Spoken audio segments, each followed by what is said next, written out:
Hello everyone, Merry Christmas. It's not Christmas today, but by the time you see this, it will be Christmas Eve. And, you know what makes a better Christmas video than a horror visual novel? I hope that you guys enjoy the video, and if you are spending time with family or loved ones, just be safe, take precautions, and enjoy. I hope everyone has a Merry Christmas and a Happy Holidays and a Happy New Year. And anyways, on to the video. Okay, so this is a game called Tiny Bunny. It's a visual novel, highly rated on Steam, apparently. So, it seems pretty good from what I could tell. Thought I'd give it a try, so, yeah, here we go.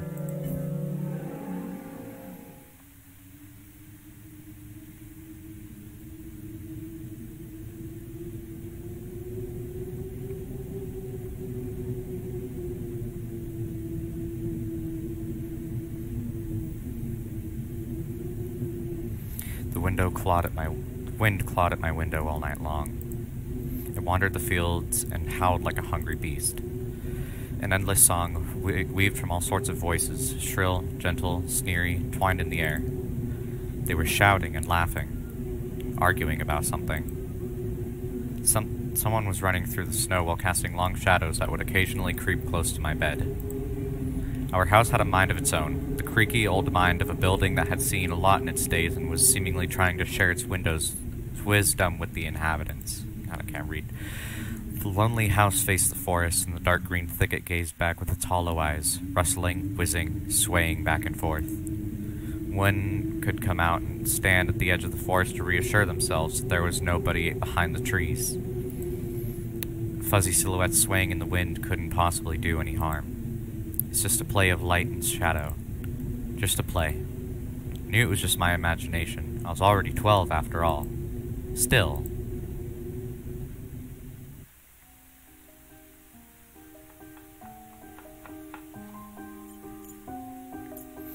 Hey, put away your book. How many times have I told you not to read at the table? It's bad for your health. Look at how slouched you are.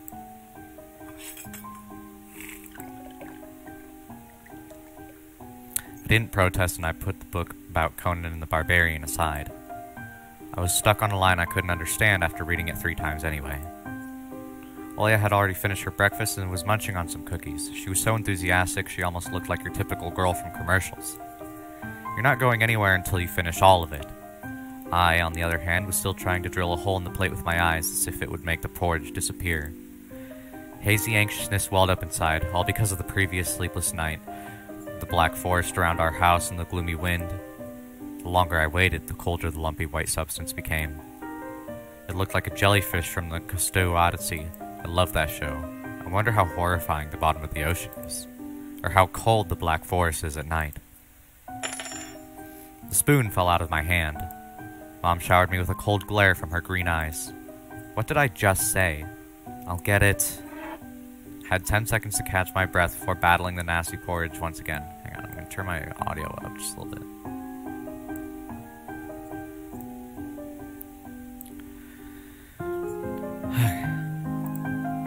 I felt around for the spoon. What is this carved on the other underside of the table?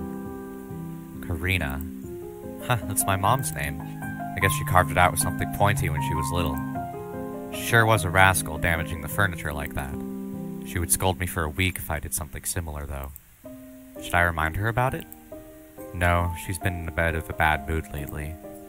I imagined her being my age, sitting under this table. I wonder, was Mom afraid of the dark back then? Or the sounds coming from the attic? Or the thick forest? I imagined my grandma coming into my little mom's room, sitting at the edge of her bed, where Olia sleeps nowadays, and saying this in her soft, smooth voice. Taiga is a special place, little girl.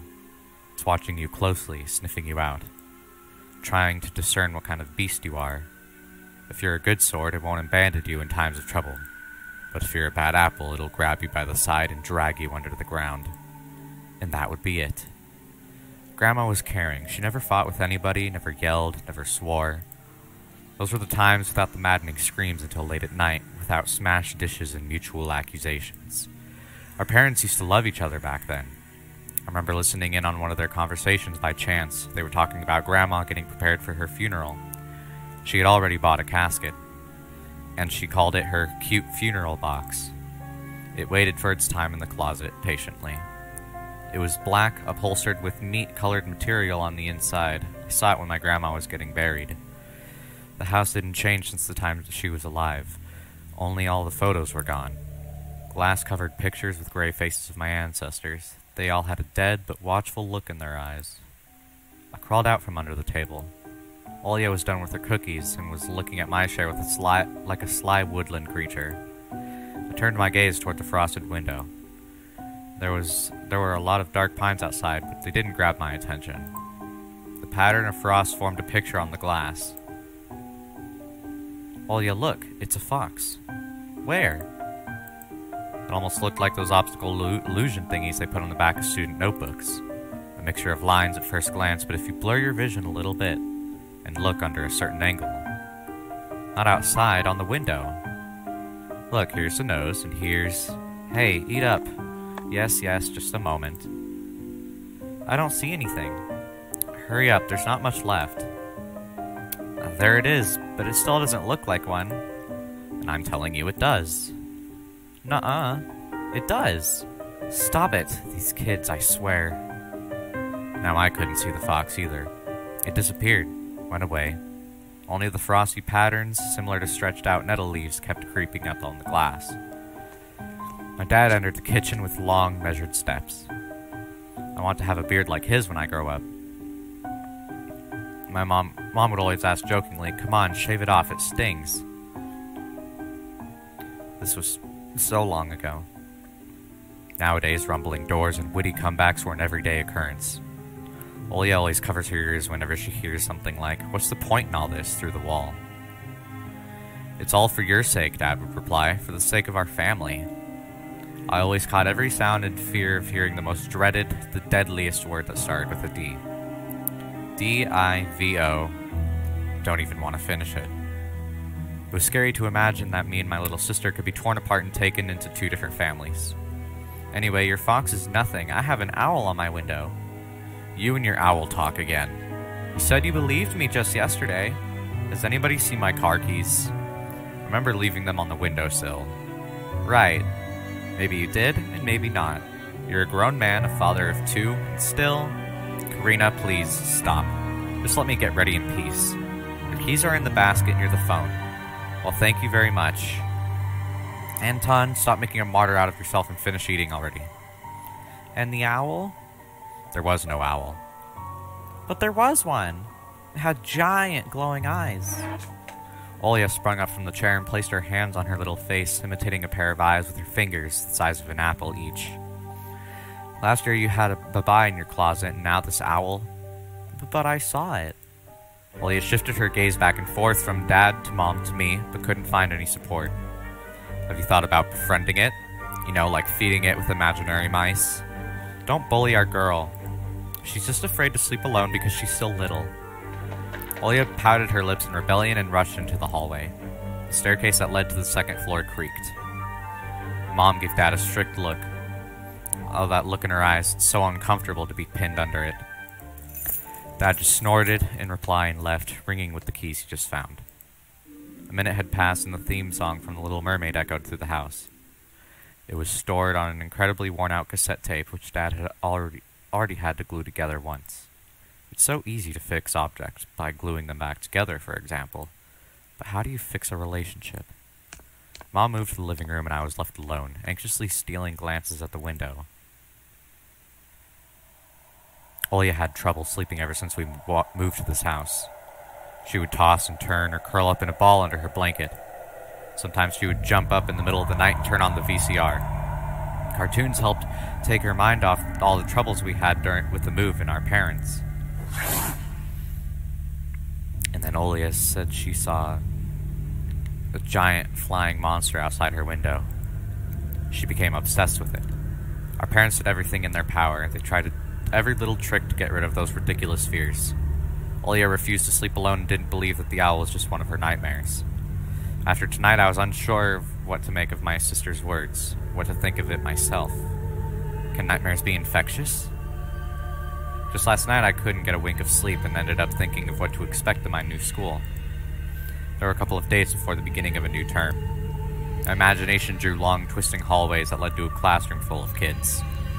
But the students behind their desks were simply dark figures cut out using a template.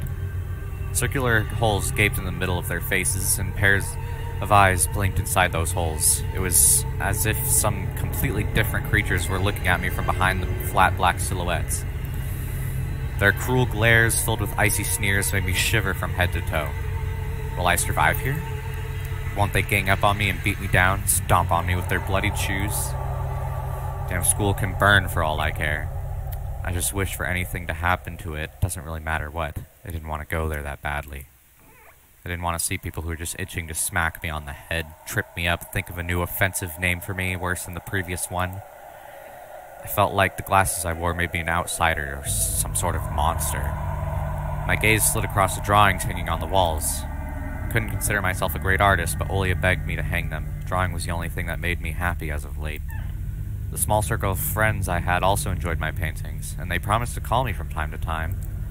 Sometimes I imagined Mom picking up the phone and saying in a cold voice, "You've got the wrong number." Or, "Anton is not around." Anton is not around. I imagined my future classmates lying in their beds, just like me, listening to the howls of invisible werewolves outside their windows. Maybe my new classmates will like me after all. But who would ever like a boy with thick glasses? I mean, my dad used to wear glasses when he was little, and now he's married to the most beautiful woman on the planet, my mom. The house creaked, pressed by the wind. The condo we used to live in, a 9-floor concrete building, buzzed with the neighbor's drill, mumbled with a TV set from behind the wall, cried like a baby from the big family next door. Our current house, though I can't really call it new, was completely different. It was silent and easy going during the day. The shadows lay dormant in the corners, on the closet cobwebs, and under the stairs. But they all woke up during the night. Something was catching me from every corner, or watching me from every corner, almost as if the old photos of my diseased family, with their ashen eyes, were hanging on the walls in place of my drawings. The floor was squeaking, rusty drains were moaning, the attic was occupied by noisy drafts. One could think the house was performing some sort of demonic melody. And then I realized I was, in fact, hearing music. It was already playing for a good while. Somewhere at the edge of my perception, I could hear a flute. It was mixed in with the sound of the wind, of the creaking old house, and my thoughts too. I stood up and rushed to the window. I wanted to reassure myself this music was nothing more than a product of my imagination. It's not like someone is playing it there amidst the cold, snowy night, right?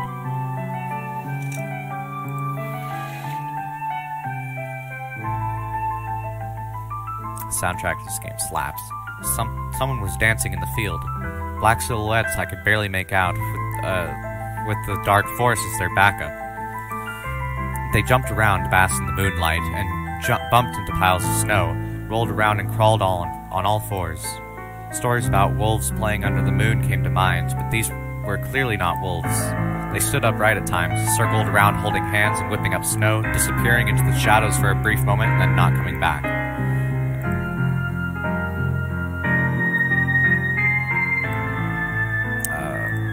Something bizarre was going on. Shadows dancing in the starless abyss made my imagination go wild, making me anxious at the same time. Suddenly, the music had stopped. The dancing shadows froze in place, and I could swear pierced me with their eyes. One of the silhouettes immediately parted from the bizarre shadow carnival and sprinted across the field with giant leaps. It glided on squeaky snow without leaving any prints until it was devoured by the pitch-black shadow of my house, which became even darker and thicker. My heart was jumping around like a bird inside a cage. I shut the curtains with a swift motion and stepped back toward the bed. They saw me. A freezing torrent of fear washed over me. I stood in the middle of a perfectly dark room and listened to some unwanted guests move and scrape around, looking for an entrance. The sound moved to the right, then circled around the house. Now my guest should be at the front door. I jumped into the bed and covered myself with the blanket as if it could protect me. The shackles of fear locked my muscles. I remembered the funeral, my grandma lying there, hands crossed on her chest, her facial features sharp like that of a tin doll. Ants running up and down the legs of chairs that held my grandma's casket. I imagined those little creatures climbing up her head and pulling up her eyelids with their tiny legs. Then her wrinkly eyeballs would once again move inside the sockets and she'd be able to see her grandchildren. I was chanting the spell she taught me throughout the whole procedure. Loud. And now, lying under the blanket and listening to the squeaks and howls, I was repeating the same words. On the island of Buyan, underneath the blemished sun, in the sea of color blue, stands a cabin made of wood. There lay lard and ashen hair for the spawn from Devil's Lair, to feast and always leave alone God's faithful servant named Anton. Evil leave this house must. Ashes to ashes, dust to dust. Bizarre sounds had disappeared. I cautiously peeked out from under the blanket and saw curtains waving around like a hangman. And then the night doused me with a new portion of boiling terror. The sound scratched at my eardrums. In reality, something or someone was scratching at the front door, hurriedly clawing at wood, demanding to be let in. The door was shut. Dad had become very cautious recently, so he installed a sturdy lock. I remember him staring at the forest intently as if he was looking for someone. Ashes to ashes, dust to dust. I hugged my knees, placing my chin between them, and drilled the door with my eyes. It was so flimsy and weak before the might of darkness. And then the doorknob twitched slightly.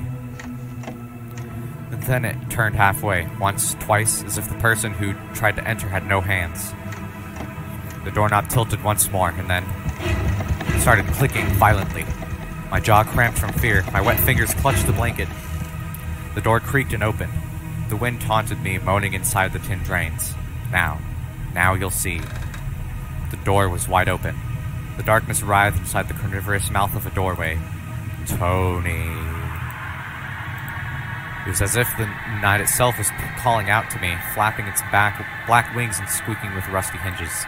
I was trembling and snared by the web of darkness that hung in the corners of my room, waiting for the one who weaved it to come out of the gaping black hole.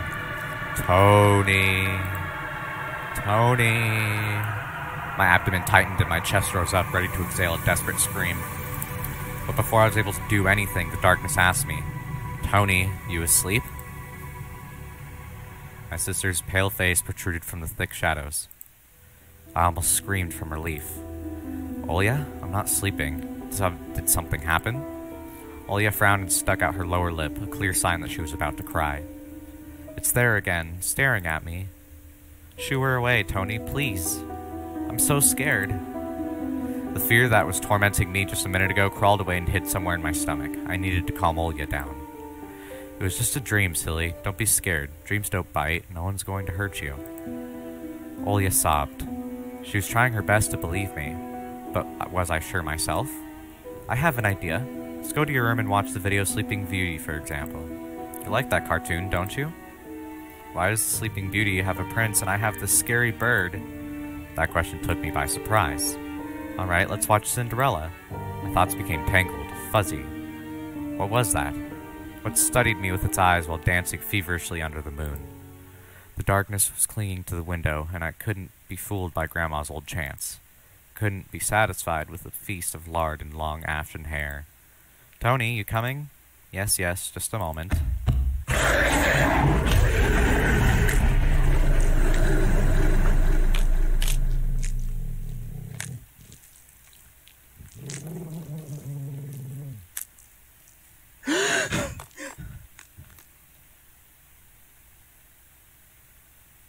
That's why I didn't want to laugh at Olya and her owl in the morning. Who could be visiting us here in the middle of nowhere? We don't know anyone around here.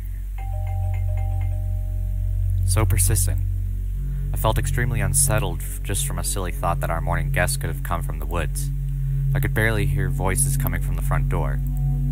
My mind was urging me to hide. In the closet, under the table, behind the curtains where Olya always hides. Tony, come here.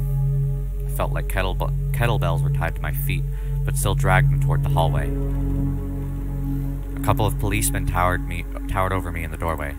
They smelled like frost and worry. Mom always winced and grumbled at the moment she saw patrol cars, worse than bandits. At the moment, though, she looked somewhat confused. Hello? The senior officer, who wore a grim expression, nodded. The boy had gone missing yesterday. His name is Vova. Look at this, please. Have you seen him? The policeman held out a photograph to me.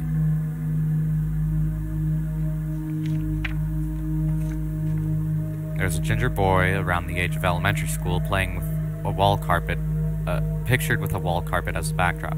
He had a striped cat in his hands and wore a wide smile. No, I haven't. Are you sure? Look closely. Where would I see him? I don't know anyone around here. I barely leave the house. Well, maybe you've seen him from the window. That's right, your windows look straight at the forest, don't they? The window. No, I haven't seen anything. I see.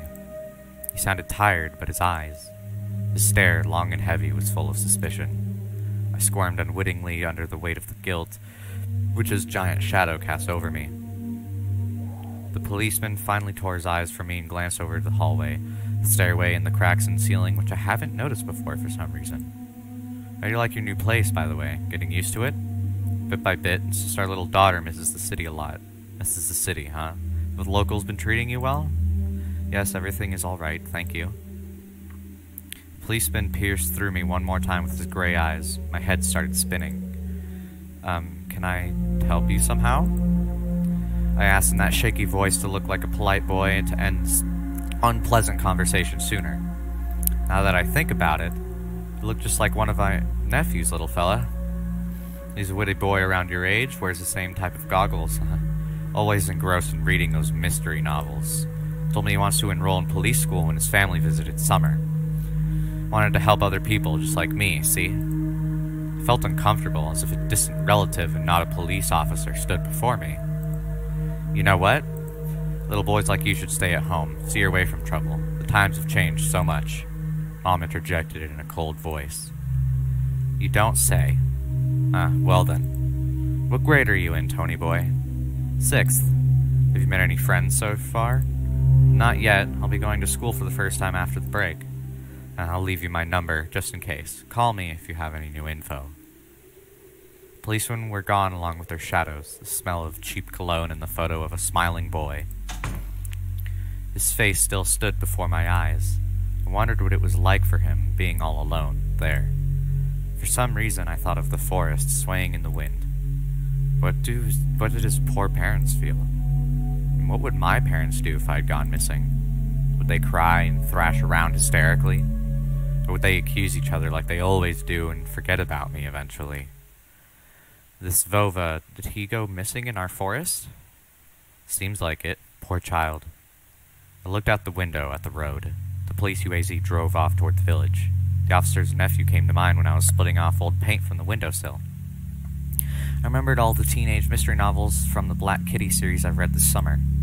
Your average boys and girls investigated all sorts of mysteries there. They looked for clues, spied on suspicious people, and after a set of amazing adventures, bam, solved any complicated case. They became local celebrities and must have made their parents very proud. I noticed a trail of policemen's footprints that led to the forest. And then it clicked in my head. Why don't I start an investigation of my own? Maybe I'll find that lost boy, and I'll get a reward. Olya will be so happy. And not only Olya, Mom and Dad, too. Maybe they'll even forget about their quarrels for a while. Maybe they'll save us from the D word. Fantasized about buying Olya a Tamagotchi and getting a cassette player and a bunch of tapes for myself, and a whole box of Kinder Surprise. When was the last time our parents bought us any toys? Last autumn, I think. My dad had lost his job at the time. There was that annoying song about it. Had no idea what was the accountant's job like. They count money, I think. Neighbors used to envy us. But nowadays, Mom and Dad barely had money to afford sweets, and Mom would always divide a single chocolate bar between me and Olya. Sometimes I gave her my share, too. No matter how much I wanted to eat sweets, she was still just a pipsqueak. I couldn't wait to go out, looking for clues. I'm going outside. Yeah, right. You want the police to go around with your photograph next? The forest is so thick.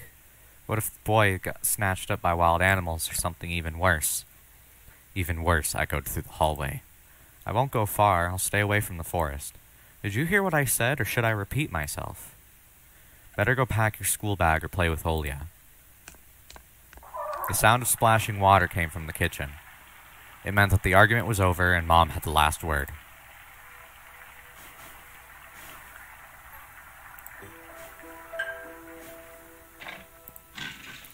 Mom's peg top, a family relic. My mom played with it when she was little and then gifted it to me. Olia was next in the succession line. The toy belonged to her now. She stared at the dancing spindle as if it could show her something, a fairy tale or maybe even our future. Now even my little sister is a bit too old for the old squeaky peg top. The cross had seen so many people come and go into this house. It was black as if it absorbed all human sin from the long years it was hanging under the ceiling. After Grandma died, Mom was going to take it off and hang a horseshoe in its place as a lucky charm, but she cut herself with the cross's sharp corner and almost fell off the step ladder. My dad called it a sign from above and ordered the cross to be left alone in its rightful place. My parents prohibit me from making long-distance calls, but from time to time I really want to hear my old friends. Sometimes I would just pick up the phone, listen to the low hum of the zoomer and the distant crackling, imagining the wind howling in the ice-leaden chords.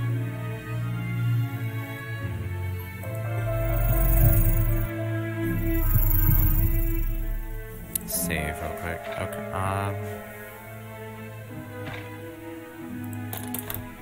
The dark, stuffy closet. Mom says it smells like mice, but how would she know their smell? She hates when I stick my nose in there. She's afraid I'll cut myself on the freshly sharpened axe. Nolia can't be lured close to it. She thinks Baba is living in there.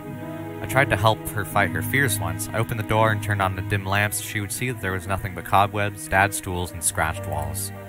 She still didn't believe me. And I like to hide in the closet and listen to Olia count outside. 1, 2, 3, better hide from me. And then drag her feet on the creaking floorboards, hoping she wouldn't need to look for me in the cramped monster's den.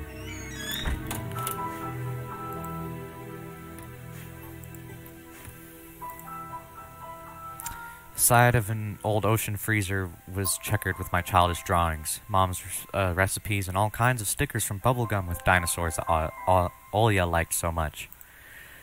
Among that still life picture hung a piece of ruled paper with the phone number of the police officer who visited us. First Lieutenant Trikhanov, I read inside my mind, looking at the officer's sprawling handwriting. A scrap of paper was held by 2 pieces of a broken magnet from some old Soviet toy, and those pieces just barely covered up the numbers as if to taunt me. I leaned toward it to unveil the mystery and take the piece to a safer place where it would wait for its time, when I would finally find Vova and be the first to call police with the happy news. Anton, Mom's reproachful eyes stared at me. What do you need it for? Hands off, you'll lose it. Angering my mom was the last thing I wanted, so I lowered my hand. It's in the fridge.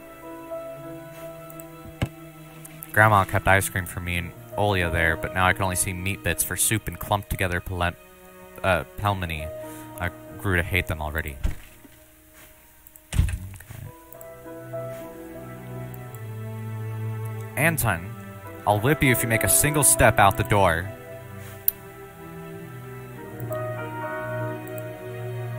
Oh, okay. It was difficult to lie to Mom, but there was no other way for me to run away from home. Mom, something's wrong with the TV. The picture is dim and there's stripes all over the screen. Mom's face became visibly distorted. You're killing me here, so have you had enough of shooting those stupid ducks now?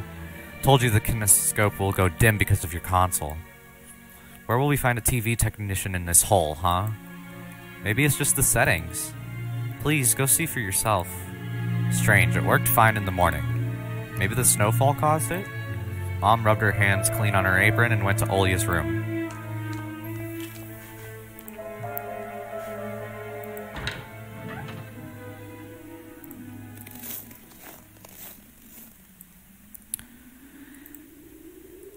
Crap, wait, what did it say? I was trying to open the front gate and went into the field. Right, carefully so Mom wouldn't see me from the window. When I crossed half the distance toward the forest, the snow piles became as high as my knees. I remembered my nightly fears, saw the silhouettes around here. They were jumping around, holding hands, hypnotizing music started playing in my head on its own, all on its own. In the light of day, those distant figures felt like a simple dream. The sun turned my nightmares to ash, but the aftertaste was still there. Distant ringing in my ears, distorted shadows crawling on the snow alongside me, and a barely audible whisper in my head, blurry and almost kind. Everything was silent. So silent I felt like the world was totally empty. No ground, no sky, no parents, no Olya. The time reached its limit, a one-way trip that ended at the forest piney stockade. Sometimes silence is much scarier than any scream. Our parents would scream at each other while arguing, and both me and Olya turned to stone listening to them. Then always came the ringing silence. Our apartment became numb a couple of days after we departed. It was hard to remember the last time Mom and Dad joked around, laughing, or spent time together, almost like all of it was in a previous life. When they kissed with Olya present, she always frowned and snorted in a funny way.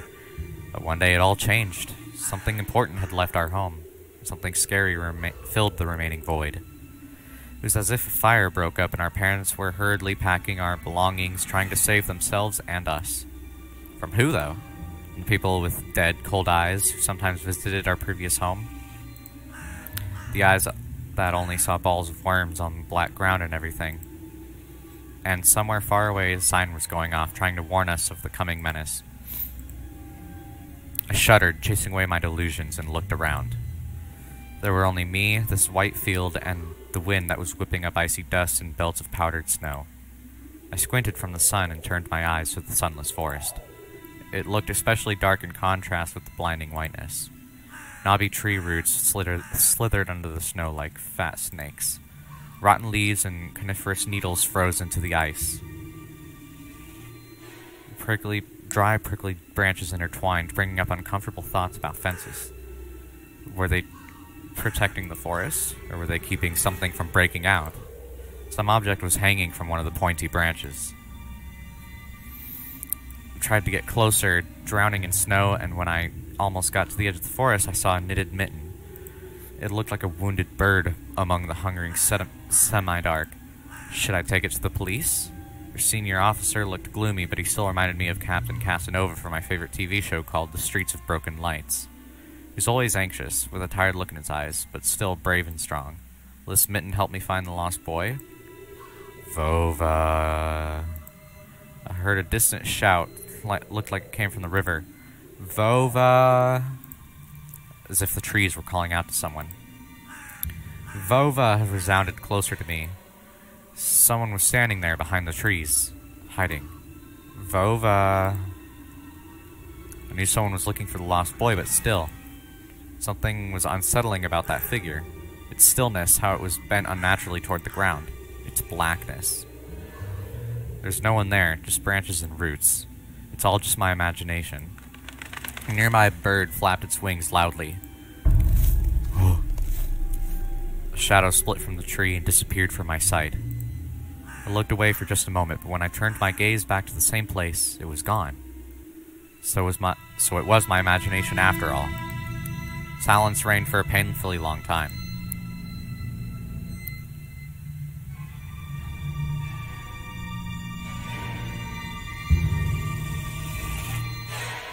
My muscles were tightly sprung, my heart was beating somewhere in my throat. Any noise, any little movement, any small whisper from the thicket, and I'd sprint. But nothing of the sort happened. I looked at the mitten once more.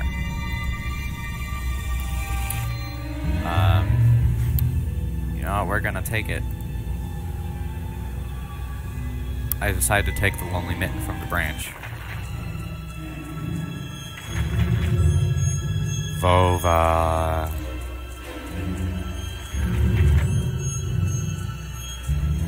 A shout rumbled across from the field and dissolved into the distance. No echo, no hope for a reply.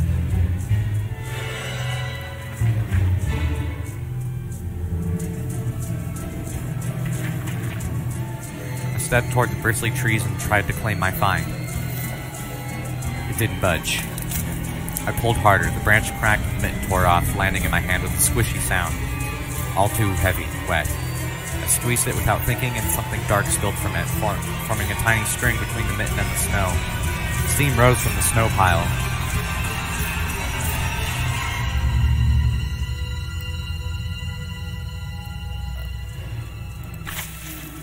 I froze in place, studying my palms in disgust. Red.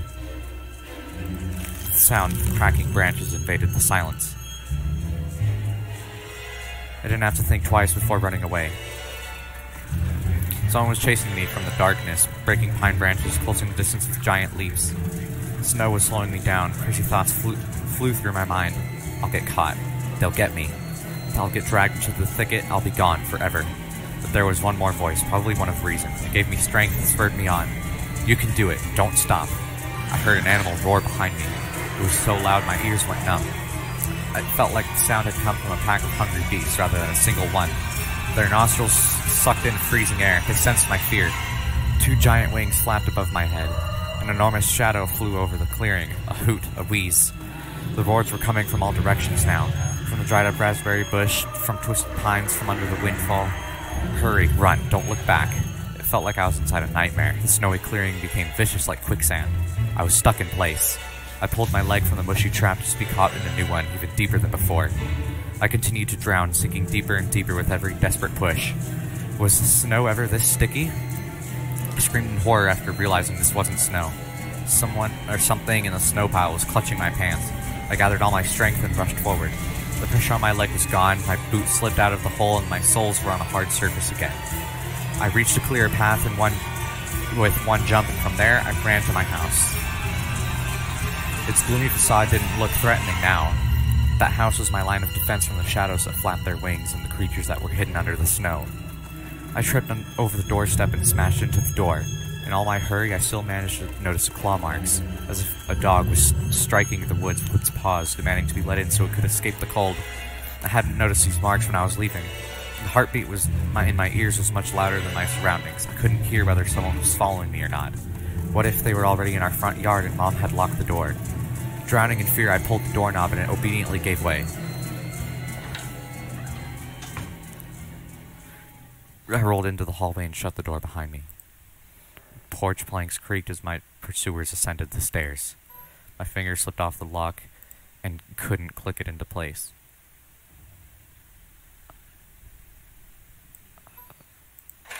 I gritted my teeth and pulled hard on the iron knob, whipping it between the boards. I stared blankly at the door. Someone was standing on the other side of the pitiful, flimsy barrier that was probably less useful than blankets. Wheezing breath reached into the house and crashed at me in waves. It smelled of pine and sweat. Mom peeked out of the kitchen and chastised me with the same frigid voice she always used when talking to Dad. What exactly didn't you understand when I told you to never slam the door? I didn't mean to. I snuck a glance at the door. The smell was gone and the breath was too. There was someone in the first place, of course. Here, mere 5 meters away from my mom, my fear was slowly weakening, melting like snow in spring, and with it the last bits of strength I had left my body too. My legs gave way. I propped myself up against the wall so I didn't fall over. Mom's expression had changed immediately. The cold mask of strictness and detachment was gone. Mom looked the same as before all those quarrels. She finally saw my condition, my wet pants plastered with snow. Where have you been? What did I tell you, huh? I told you to stay home. Am I nothing to you? I got afraid she would cry. I reached out to her like when I was very little and wanted her to cuddle me. But Mom regained her composure fast and put on her usual face. Her eyes shined like steel. Her voice rang out. Your dad can't find his cigarettes. Be honest, did you snatch them? Were you smoking in secret? There was something chasing me. I thought... I stuttered as soon as I started explaining myself. Tears welling up in my eyes. Mom leaned toward me and sniffed my clothes like a beast, searching for the smell of tobacco. Then she squinted her eyes in suspicion and looked into the front yard. Her expression changed in an instant when she covered her mouth with her hand. Look, over there, at the fence. My heart started thumping as if I became prey. Once again, my pursuers were following me in the field. I could swear that I've heard something scratch at the door, just like in my nightmare. Mom beckoned me with her finger, and I gathered all my remaining bravery to look into the kitchen window, facing my fear. I could barely discern some hairy silhouettes swimming in snow through the icy water patterns on the winter patterns on the glass. Dogs. Just a small pack of strays, with no name and owner, barely reminding of the hungry monsters that live on the edge of the forest. Oh boy, were you scared of them? I think they'd rather be scared of you, Anton. They were chasing me, like a bunny. And what if they're rabid? The smile had slowly disappeared from my mom's face. Now she looked at the dogs as if it was her first time seeing them. What if they attack Olya? Mom? I wish your dad could just shoot them all. Mom, look, they're alive. Huh? What? Are they your friend or foe after all? Make up your mind. You're not a little kid anymore. Mom sighed in annoyance, and I felt so bitter that I bit my lower lip and fixed my gaze on the cobweb-ridden corner. Well, some detective I am. In reality, I wasn't risking my life among monsters, but rather my pants among a pack of stupid strays. And what for? What use do I have for this? Mitten. Of course! A dark and sticky mitten that belonged to the lost boy made a squishy sound in my hand. Seems like I was clutching it the whole time. That's my trump card as a detective. I hurried to present this clue to my mom. Mom, look, this is Vova's mitten. That boy the police were asking about in the morning. It's drenched in blood. I found it hanging on a tree. I can show where. Let's call the police right away, like the officer had told us to. Mom, look. Ew. A shadow of doubt slowly crept onto my mom's contorted face, as if she was trying to remember something distant, like someone tries to remember their dream, but the images slip away. Stop at this moment. Olya will go insane if she hears you. She already has trouble sleeping and whines all the time. And you joke around like this? At that moment I realized the mitten was actually wet from snow. There was no blood whatsoever. I wanted to sink through the floor from embarrassment. Come here, my boy, who cried Wolf. Oh, don't just stand there. Come take your pills. A golden-colored pill, reminiscent of a dead wasp, fell into my palm. I already took one during breakfast. Don't talk over me. I told you to stay home, and you... Dad would have given you a good whooping for that. Come on, take it or you won't be able to sleep at night, and you have school tomorrow. So I had to swallow the bitter medication, drinking it down with similarly awful water that gave off a taste of chlorine. Maybe it wasn't Vova's mitten. Maybe it wasn't a mitten at all. Just like the forest monsters. And Olya's owl. Am I going mad? What's happening to me? Either the pill had an immediate effect, or my overexerted brain didn't let fear inside anymore. Serenity washed over me, bringing yawny indifference along with it. Anton, are you done? See, you can do it when you try. Take off your coat. Are you asleep? No, Mom, I was just thinking. What about, I wonder? It's just something silly. Mom scrutinized me with suspicious eyes, as if she wasn't sure she was looking at her own son and not some doppelganger that came from the forest. Is everything all right? You had the exact same expression when the policeman asked you about the window. I'm all right, Mom. She heaved a deep sigh. Fine. Seemed like the house had changed. The sofa's fabric had become discolored. Fingerprints appeared on the bathroom tiles. The light bulbs also felt different, dimmer and yellower. Even the saliva inside my mouth had a different taste. A melody from Aladdin could be heard on the upper floor. Olya was done rewatching her favorite Little Mermaid episodes and switched to other tapes. I slowly changed into my home clothes, stopped before the sink and studied my reflection in the mirror, like I was trying to solve one of those spot the difference puzzles. Then I went upstairs. Jafar and Lago's voices died down. I walked past Olya's bedroom and slipped into my own.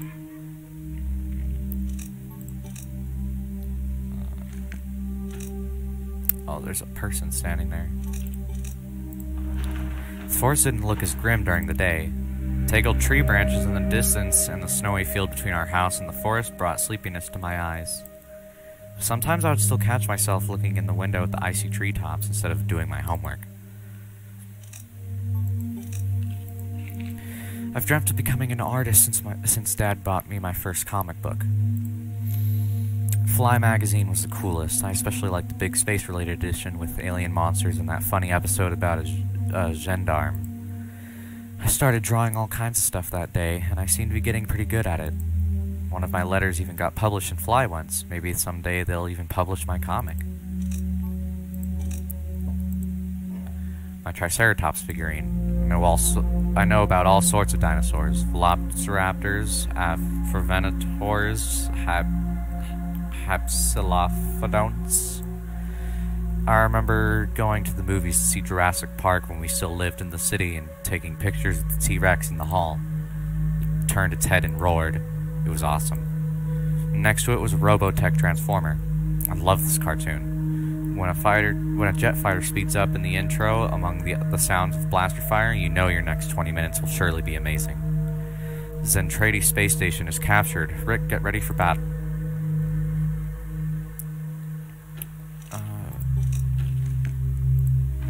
Monsters, Ghosts, UFOs. The Encyclopedia of Paranormal Phenomenon from Rosman Publishing. I've learned about the Loch Ness Monster, Medusa, Gorgon, and Bigfoot from there. Olya is always scared of the book. She could barely handle sifting through the monster and alien sections with me, but the middle part where they start to talk about ghosts really freaked her out.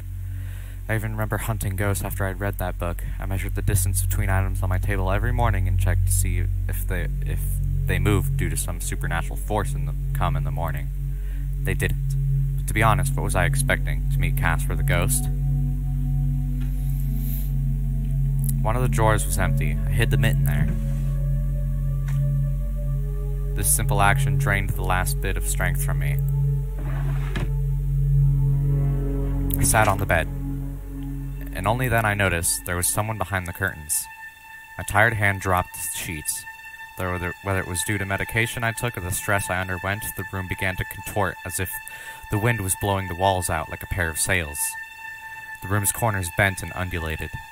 The only stable thing in the whole room was the figure between the windowsill and the curtains. A flimsy piece of cloth was stuck to my hidden visitor, just like a savant of sorts. Olya? Who else would be standing there? I stood up and licked my dry lips. Yeah, Olya, it's so funny. The silhouette was unmoving. It was enveloped softly by the curtains, as if there was a thick layer of darkness there, not a human being. I reached toward the curtains. Ba-dum, ba-dum, beat my heart, controlled by medication. The wind sang in the field with a chorus of voices. For a second I wanted to return to the bed, just lie down and watch the person behind the curtain, knowing full well they were looking back at me. They were looking without blinking, waiting for me to fall asleep. Plastic rings rustled against the holder when I pulled up the curtains. Gotcha! I knew it was you from the beginning. A blindingly bright halo lit up Olya's head with the setting sun as the background. My sister was shining. When she was just a baby, Dad always used to say she was shining with happiness. I always retorted, Dad, she's not some flashlight. But I brought her to the window one day and sunlight poured on her smiling face. It felt like I was holding a child woven from light. I saw everything. Oh, really? What did you hide? She was just like my mom when she was little, before she put on her sad mask of tiredness and switched to her commanding tone of voice. It's nothing, just... Olya ran up to the table, her eyes round, and asked, You stole something and hid it there? Are you a thief? What? Don't be stupid. I didn't steal anything. A clear image came to mind, that mitten hanging from a tree branch. What if I did steal it after all? From the forest, from the tilted figure standing behind the black trees. Olya could be selfish and stubborn when she wanted. Then show me. Swear that you won't tell anyone, and then I'll show you. Olya wore a plodding smile. I swear on Mom's heart. An oath she heard in one of the movies about the pioneers we've watched. Don't say things like that.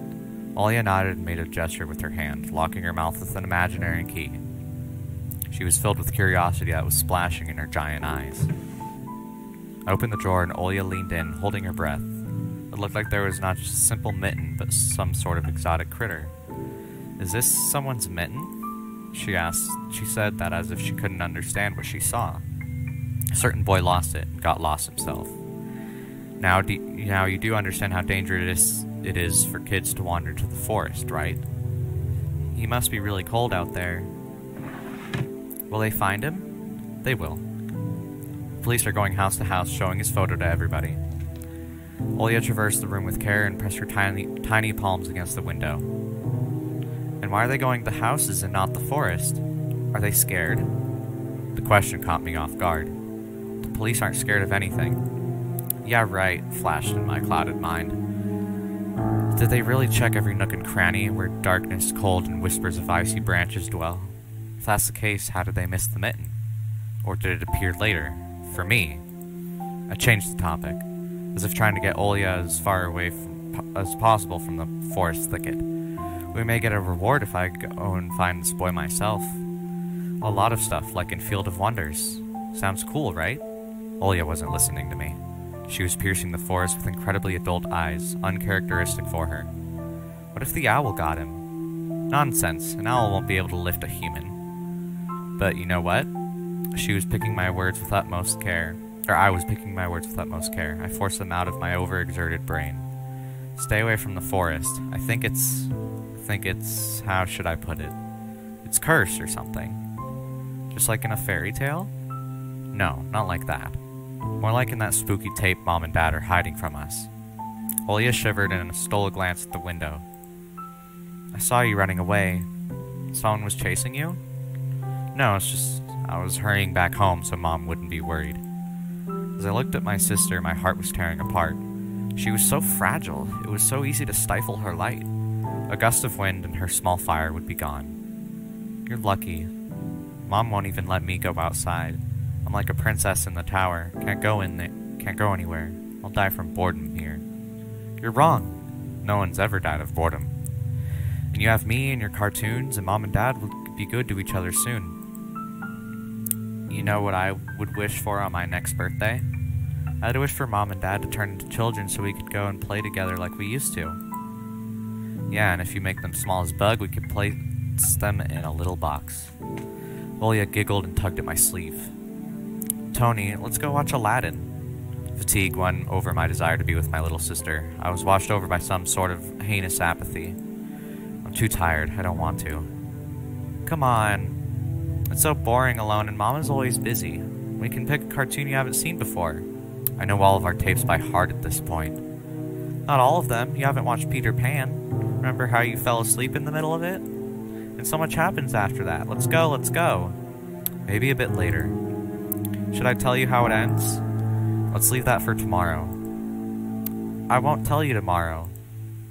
I know, let's play hide and seek. No, Olya. Then draw me a dino. Olya, please. Draw it. Will you leave me alone already? I blurted it out without thinking, and then I was immediately taken aback. I never screamed at my little sister like that. Olya stared at me in shock. Her lips started trembling, a precursor to tears. My chest was seething with disgust and embarrassment. What's happening to me? I tried to prevent Olya from crying. Alright, you win. Let's go watch cartoons for a bit. I don't wanna. I came up to her, put my hand on her soft head. Let's go. Let's go watch Peter Pan. Boo, you'll fall asleep again. I smiled and lifted her chin. Her eyes were wet and felt bottomless. I promise I won't. And I'll draw you a full Triceratops later. Hooray! Triceratops. Well, close enough.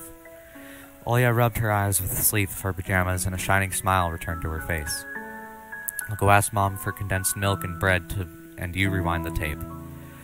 The bread is fresh, just how you like it. Alright, just be careful not to spill the milk, or you'll be yelled at again. Wanna bet I won't spill it? The tape is somewhere in the nightstand. Go look for it. Olya disappeared into the doorway, and I dragged my feet into the neighboring room. A piggy bank. Olya is saving money for a real puppy because Dad said that taking care of him will take a lot of money.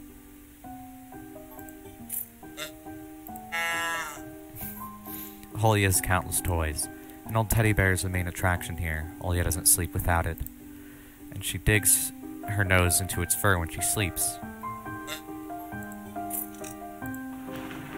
The scary window where Olya sees that accursed owl every night, lurking in the dark. Olya keeps curtains open during the day, but as soon as twilight comes, she shuts them tight so she wouldn't see the pair of hungry eyes outside. The old photon TV was gathering dust in the corner. All that was left was the clicking the button on the front panel. The tube warmed up and familiar white noise started dancing on the black screen. Almost reached out to turn on the VCR when the noise calmed down and a blurry image appeared for a moment. It was a dark taiga forest, just like the one outside my window. The picture split the screen in half. Something creepy resembling human speech was coming out of the speaker. Just a few minutes later, the scenery was again overshadowed by noise. Did it catch some rogue signal? Local TV station only really showed Soviet cartoons, and even that was pretty rare. And only just recently I used to always watch Robotech before school. It was so awesome. Maybe I should tinker with the antenna. What if I catch this channel again? On the other hand, Olya asked me to find the tape. It would be nice to disappoint her. But in my sleepy state, I didn't have the strength to do all of it.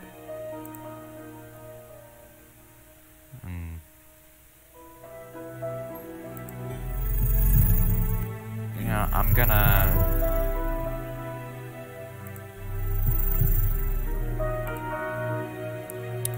be nice and get the movie for Olya.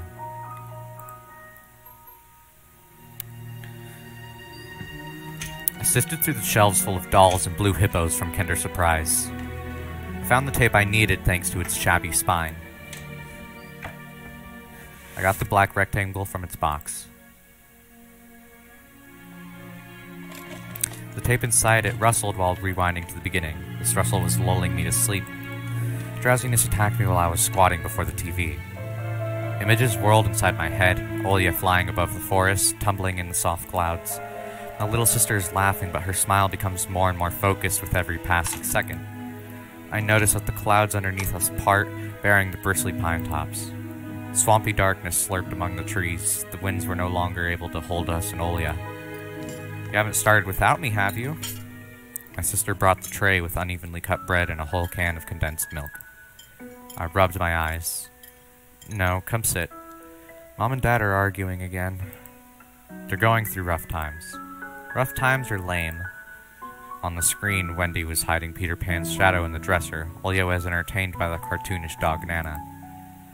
Maybe Mom and Dad will buy us a dog, too. Yeah, right. I'll have my own dog in the Neverland, and a cat, and a parrot. Olya smeared a slice of bread with a thick layer of condensed milk and handed it to me. Have you lost all your baby teeth? Obviously. Olya frowned, deep in thought. Peter Pan has baby teeth. What if they don't let you go to his land with adult teeth? We'll think of something. We'll ask Dad to alter your age on the passport. And why would Dad forge documents? Olya took a bite from the sandwich and started talking with her mouth full. He will. I heard Mom say that he did that before. They'll grow ears big as Dumbo's. Olya got worried and touched her ear. I smiled to myself. My sister was silent now. She just devoured bread, watching the adventures of Peter Pan, Tinkerbell, and James Hook, as if she got sucked into the fairy tale Neverland. To be honest, I also imagined myself there, in a land where no one ages, where no one argues over little things, where no one listens to fights and the sound of broken plates at night. It felt like I was dreaming with my eyes still open. Then my sister's scream pulled me back to reality. Tony, shut the curtains fast. Why? No one's watching you. It's dark, and when it's dark, the owl comes. I'm scared. Got out of bed, fighting my drowsiness, and closed the curtains. I did my best not to look outside, toward the treetops, toward the taiga forest, which seemingly drew closer and closer. Of course, it was just a visual effect from shadows of branches scraping the snow. Tony, Mom thinks I made the owl up, and Dad, too, thinks I'm a liar since I'm small. But the owl exists. Honestly, it does. You do believe me, right? That it comes every night and... I swiftly grabbed Olya's hand and looked her in the eyes. I was trying to transfer at least some of my courage and determination. But did I really have all those qualities? Yes, I believe you, alright? Just don't nag our parents about it anymore. They're already dealing with a lot, so they'll just get mad at you. Come and tell me if anything happens. And don't look out the window. But it wants me to look. It doesn't matter. Act like it doesn't exist and never existed, like it's made up just like Mom and Dad say. It'll get tired of waiting and fly away.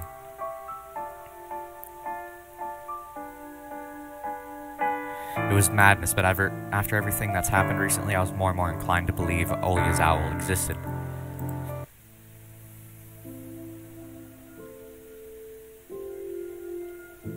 We followed Peter Pan's adventures as if nothing happened, as if the forest didn't kidnap kids, as if our parents weren't tearing each other apart bit by bit. Captain Hook was running away from a crocodile, and Captain Pan was headed to London on a gilded sailboat. By some miracle, I lasted longer than my little sister. Olia's eyelids had dropped. She started snorting lightly, resting her chin on the side of the bed. I stood up and left Olia's room. I was looking out the window, studying the field, when Mom peeked into my room. Enough playing around. It's your first day of school tomorrow. Go to bed. You should sleep properly. You don't want to be teased for being sleepy, right? Adults think everything is so simple, as if sound sleep would ensure my classmates would like me. I covered myself with a blanket up to my neck and listened to the house humming, to something invisible rustling in the corners. My inner voice had a question for me. Do I want to hear that mysterious flute again? Yes or no? Maybe it's just part of growing up and I can't fully understand my own desires. The forest wailed behind the barrier that was my walls. Some ethereal entity wandered the fields. The branches shook as if calling for me. The wind howled on and on in the night. My thoughts were like annoying flies that entered my head before becoming weak and tangled. I didn't notice how I fell into slumber.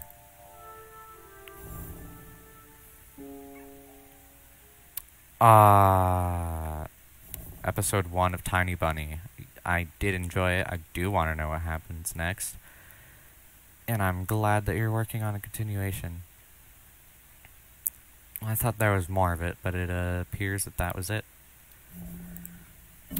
Well, that was Tiny Bunny. Well, that was Happy Bunny. Thank you guys for watching. Make sure to leave a like and maybe a comment to let me know that you want to see more once the other episodes are out. And have a happy holidays. Oh, it was cold.